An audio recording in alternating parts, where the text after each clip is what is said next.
Hello everyone.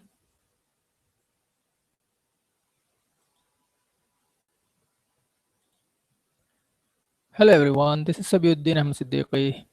You're watching CS Academy, and I have again brought you the new part, that is part 4 from correction of errors, where you will come to know about the control structure. That is the control structure which I am going to explain is a while, condition, do, and while.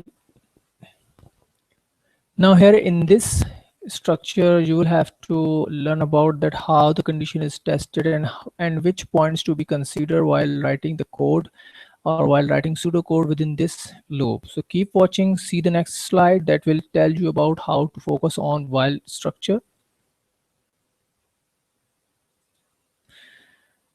First of all, basic rules you have to remember while using and while loop. Basically, while condition, the structure starts, or you can say that syntax starts while condition, do, statement, body of statement, and while. So basically, if you know this, you can see, you can just realize here that the condition comes here. You can see the condition. That means the statements which are going to be written within this loop body, you will see that the first they are being tested. If any of the statements or condition goes wrong, the while loop will not allow the statements to run after it executes. So that means it will not run if any condition goes wrong. So now the first syntax is very important here. And the next statement is using while loop. Remember that the condition is tested first. After that, control passes to the statements within the loop before and while.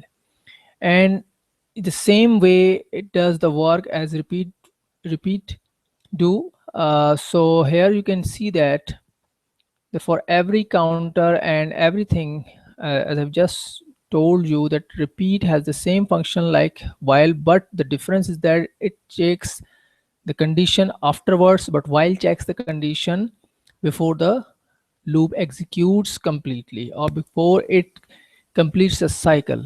So now you can see that uh, using while loop, remember that the condition is tested first. After that, control passes to the statements within the loop before and while. Now subcounters has the same functionality like repeat or like for. So here you can just use subcounters as and when needed, and totaling comes before the counter, average comes after the counter, as you did in repeat and for. So count equals to count plus 1. These things are similar, but not very technical. You must know about that. If you want to count separate, counting for every particular condition being satisfied, so you will have to just give a counter, or you will have to write a counter against the condition satisfied. So the counter will start counting or incrementing. The control will increment automatically that how many occurrences have taken place for the particular condition set. So now you will focus on while loop, and this can also be used as definite and indefinite. That means finite or infinite in both the ways. If you are using as infinite, that means where you do not know that how many times the loop will run, you will use the infinite condition, and you will use the rogue value again and sentinel value again, that is also known as terminate value. But these two structures have developed, keeping in view that these are the structures which can be used as a you can say indefinite loop or infinite loop that keeps on running. So now you will have to give a value which will terminate the value. Let's suppose for number, if number while number not equals to -1. So if you are calculating positive numbers, so the numbers keep on running or keeps on adding until -1 is given.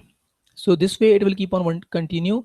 And for characters and for other string based, character based and number based, it can, and both can even repeat until and while, when both loops can work on these conditions. They can be used as finite and infinite in both ways. Now all these three loops can perform plus, minus, divide and multiplication repeatedly according to the condition described in loop.